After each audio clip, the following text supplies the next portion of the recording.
Linux, donc présentation de ce Linux version MX 17.1. Donc c'est un Linux MX 17.1. Donc je vous fais déjà voir comme ça, grosso modo, à quoi vous attendre. Donc là, je ne l'ai pas installé. J'ai simplement lancé l'OS. Donc là, ça se présente comme ça. Vous avez cette fenêtre là, hop, au démarrage. Ça c'est normal. Alors on vous propose même l'antivirus Clam AV normalement, ici. Alors c'est pas tout le temps, hein, c'est vraiment rare. Là apparemment ils l'ont mis. Bon, après libre à chacun de faire comme il veut. Donc vous avez ceci, voilà. Vous pouvez agrandir la fenêtre. Donc dans mon cas je vais vous faire voir comme ça. Alors je vais déjà ajuster la résolution de l'écran. Alors normalement c'est dans les paramètres ici il me semble. Ah bah là j'y étais déjà. Ok. Disque ménagement.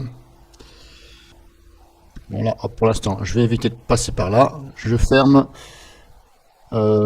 Si je vais dans le menu démarrer, j'ai ça. Voilà, moi je préfère passer par là. Donc voilà, le menu démarrer, ça ressemble, voilà. Ça ressemble à Manjaro, hein, pour moi, hein, de mon avis. Hein. Voilà. Hop, j'ouvre le menu démarrer. Là, ça ressemble beaucoup à Manjaro. Voilà, c'est un mélange de Manjaro, Linux Man, voilà. Bref. Après, il y a tellement de versions de Linux. Là, vous pouvez jouer comme ça. Ça, j'aime bien, là, quand ils font ça. Ça, c'est royal. Vous pouvez ajuster à votre guise. Ça, c'est pas mal. J'aime bien les menus comme ça, simples, efficaces. Voilà. Vous cliquez, vous avez tout de suite, ici. Vous cherchez pas midi à 14h à revenir en arrière. Voilà. C'est le menu démarrer de Linux. Voilà, Linux Manjaro. Voilà, à peu près. Hein, bon. Donc ici, Setting. Setting, je suis là. Alors, où m'ont-ils mis? Système, est-ce qu'ils me l'ont mis là? Normalement c'est dans Setting. Ici il y a marqué Desktop ou alors je viens de l'installer donc je la connais pas encore tout à fait. C'est pas ça. Enfin j'ai trouvé, c'est dans Display. Voilà, vous allez ici. Setting. Hop, et là j'avais dit là Display. En fin de compte c'est là. Voilà. Donc ici la résolution d'écran. Parce que là vous voyez tout paraît plus gros. Ça fait gros et voilà. Et le graphisme c'est pas ça. Donc je vais mettre. Alors je vous invite aussi à faire ça quand vous testez bien sûr. Hein. Alors bien entendu mes vidéos que je fais c'est pas pour ceux qui sont calés sur les Linux. Hein. Voilà, c'est pour voilà, pour aussi les débutants. Comme moi-même je fais partie des débutants sur Linux. Donc en même temps je vous fais voir ce que ça donne. Donc quand vous essayez un Linux sans l'installer sur votre ordinateur. Par exemple, si vous êtes sur Windows, vous voulez essayer Linux, pour voir, pour éventuellement l'installer un jour, sur un autre PC ou en double, sur le même disque dur, là où est votre Windows par exemple, alors, au lieu de l'installer complètement, il faut tester avant. Voilà. Vous pouvez tester pendant des mois, il n'y a pas de souci, il n'y a pas de limite là-dessus. Chose que je vous conseille de faire quand même, de tester avant. Donc quand vous l'installez, vous essayez, il faut aller dans la résolution d'écran. Voilà. Là je vous montre bien sûr sur Linux MX, mais après vous de votre côté, il faut voir par rapport à la version de Linux que vous avez. Donc vous allez dans les settings, là, configuration, et vous cherchez display, résolution d'écran, screen, etc. Et vous regardez. Et là, résolution. Donc là on va ajuster ceci. Je vais mettre 1600 par. Donc là vous voyez, hop, j'ai choisi, on a plusieurs choses. On a 600, voilà. Alors vous en essayez un à peu près. Alors il y en a qui font hop carrément le maximum. Il y en a qui mettent le maximum, on applique. Et vous voyez, ça donne ça. Mais là, je trouve que c'est vraiment petit. Là, vous voyez. Normalement, ce serait au maximum qu'il faut le mettre. Mais là, vous voyez, c'est vraiment petit. Et là, il faut à la rigueur, il me faut mes lunettes. Donc hop. Bien entendu, la fenêtre est ici. On va l'agrandir et on va modifier tout ça. On va remettre ici, on va recliquer là. Au lieu de mettre le maximum. Donc là, on voit que ça fait carrément trop. Donc maintenant, ce qu'on va faire. Enfin, ce que je vais faire, je vais mettre un peu moins. Et je vais appliquer. Là, ça va mieux, vous voyez. Ça va mieux, mais je vais encore diminuer un peu, juste pour vous montrer, comme ça. Donc, j'ai mis 1920 par 1080, je vais mettre un peu moins. Je vais essayer 1600 par 900 pour voir. Voilà, je vais laisser à peu près comme ça. Grosso modo, là, c'est bon. Là, est-ce qu'il faut valider ou pas? Normalement, non, c'est bon. Est-ce qu'il faut enregistrer? Configure New Display when... OK. Alors, on va cocher ici. Ça veut dire que, grosso modo, je confirme cette nouvelle résolution d'écran que j'ai mis pour la prochaine connexion. OK. Et là, on ferme. Normalement, ça doit rester comme ça. Je dis bien normalement parce que, voilà. Le risque zéro bug n'est pas dans l'informatique. Aussi bien sur Linux que sur Windows, il y a des bugs. Donc voilà, ça représente comme ça les raccourcis. Vous pouvez en placer d'autres. Vous avez ici carrément les paramètres généraux, voilà, on va dire ça comme ça, ou essentiels, voilà. Ou alors vous les avez directement dans le menu démarrer. Bon. En général, moi je passe dans le menu démarrer. Donc dans le menu démarrer, vous avez au niveau de la configuration, setting et système. Voilà. Donc ne pas confondre setting et système. C'est deux choses différentes. Voilà. Setting, c'est pour tout ce qui est réglage, et système, c'est vraiment normalement le système, quoi, le noyau, etc. Donc là, attention, utilisateur quand même en connaissance. Voilà, setting, c'est pas méchant. Voilà. Après, tout dépend. Voilà. Mais attention quand même, la partie système, si vous n'êtes pas trop sûr, ne le faites pas. Voilà, éventuellement, setting, c'est pas grave. Après, vous avez tout. Vous voyez, hop, multimédia. Alors, ce qui est bien, vous voyez, que moi, j'aime bien les solutions Linux, qui déjà, hop, comme je vous ai dit, on peut faire ça. Voilà, parce que tous les gens ne voient pas, n'ont pas la même vue. Surtout ceux qui ont un certain âge, bah, des fois, bah, ils voient mal. Même avec leurs lunettes, c'est pas évident, mais vous pouvez les tirer comme vous voulez. Donc là, royal. Et vous voyez, à chaque fois que je me mets dessus, sans cliquer, j'obtiens directement ce que j'ai. Sans cliquer. Contrairement à, bon, bah bien sûr, je vais prendre encore le même exemple, hein, Linux Manjaro, non, c'est pas Manjaro, si c'est Manjaro, je ne sais plus. Il y a un Linux là, j'aime pas du tout. Voilà, il faut cliquer pour voir. Alors que là, vous voyez, c'est si simple de mettre la flèche de la souris dessus, voilà. Mais l'autre Linux, il faut cliquer pour voir. Et après, il faut recliquer pour revenir en arrière. Bon. Bon, et pourquoi ils ont choisi de faire comme ça? Bon, mais j'aime pas. Donc voilà, vous avez tout ça, all, etc. Voilà. Et la barre de recherche ici, qui est très bien placée vers le haut, et très bien pensée. Parce que ce n'est pas le cas de tous. Des fois, bah, vous cherchez la barre. Donc grosso modo, voilà à quoi vous attendre. Vous avez plein de réglages.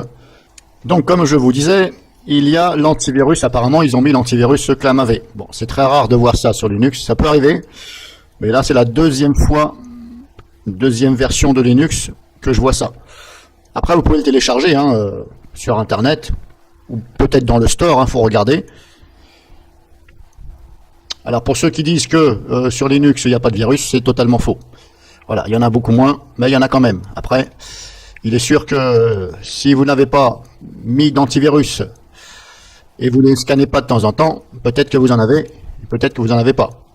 Après, si vous êtes programmateur informatique, là, je ne vais pas vous faire de leçon de morale là-dessus. Mais sachez que le risque zéro n'existe pas. Voilà.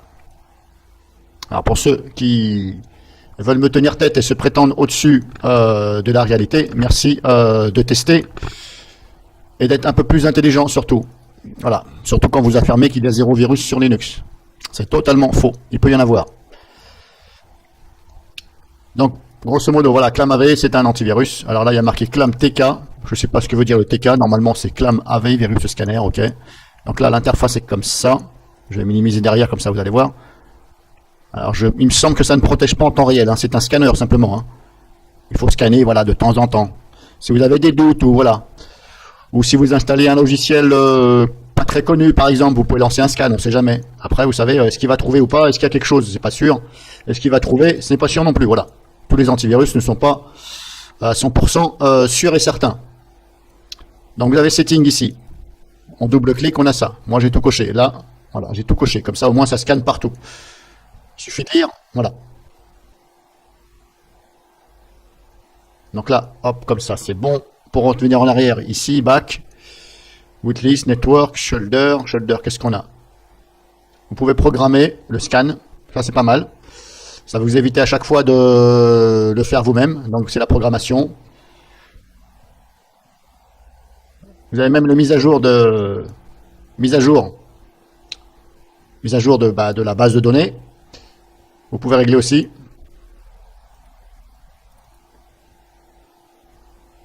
Et là, j'ai coché bien sûr check for update to this program. Donc normalement, ça recherche les mises à jour. Mais est-ce que ça recherche la base de données ou simplement le programme? Je ne sais pas. Après, vaut mieux cocher quand même les deux. Si je vais en arrière, quarantaine, historique, update. Si je fais update. D'accord, je suis configuré pour recevoir automatiquement. Pour l'instant, il m'a installé 24 868 signatures.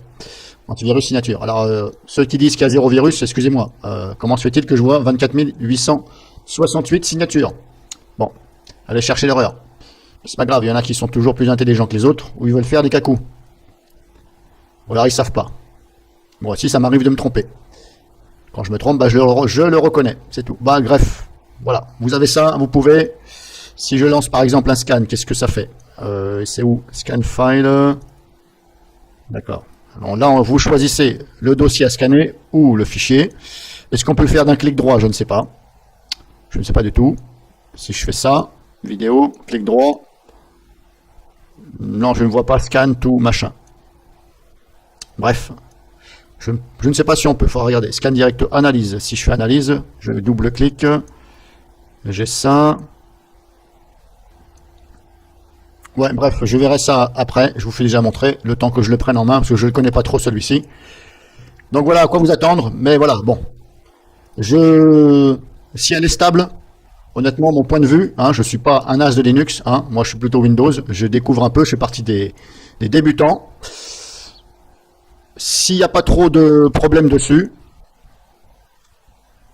moi, je la conseillerais bien aux débutants. Voilà, pour se faire la main. Contrairement à d'autres solutions. Alors pourquoi du comment? Parce que tout est simple, comme je vous ai dit. Vous mettez la flèche de votre souris, tout est bien développé, vous pouvez agrandir, c'est bien fait, on comprend tout, il y a la barre là. Voilà, rien ne vaut cette simplicité-là pour les débutants, le temps de se faire la main. Voilà, vous voyez, vous avez tout, settings, etc.